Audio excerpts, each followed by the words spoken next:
Plus de 160 peintures sont exposées dans la salle de l'UCCA Lab, choisies parmi plus de 1000 œuvres concurrentes de toute la Chine.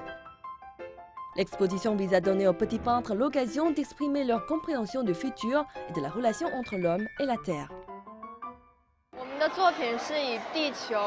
Notre travail est basé sur la Terre, l'avenir et l'environnement. Et la protection de l'environnement est le thème principal. Les 3 premières parties de notre travail représentent un environnement industriel et les 3 dernières parties concernent davantage la création d'un environnement naturel qui sert de contraste et d'avertissement, puis appelle à la protection de l'environnement. Dans les régions moins développées de la Chine, l'éducation esthétique ou l'éducation artistique est incomplète et insuffisante. Cette exposition vise à sensibiliser les gens à l'éducation artistique, en particulier dans ces régions. Et l'idée est de sensibiliser à l'éducation en milieu rural car nous pensons que l'art est pour tout le monde. Ce n'est pas seulement pour les gens dans les villes ou les gens avec de l'argent, c'est vraiment quelque chose qui devrait faire partie de la vie et de l'éducation de chacun.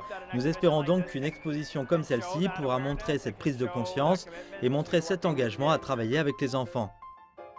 Chen Rui, qui est en charge du projet, est impressionné par une œuvre d'art réalisée par des élèves d'une région reculée de la province du Guizhou, dans le sud-ouest de la Chine. Ils ont représenté des trains à grande vitesse et d'autres modes de transport dans le monde futur qu'ils ont imaginé. Ils ont pensé à différentes formes de trains et ils ont pensé qu'il est peu probable de voir de telles choses dans la vraie vie. Mais en fait, dans les grandes villes comme Beijing, ce type de moyen de transport de haute technologie peut être vu. Donc pour nous, c'est une très bonne forme de dialogue urbain-rural et nous sommes très impressionnés. L'exposition dure une semaine.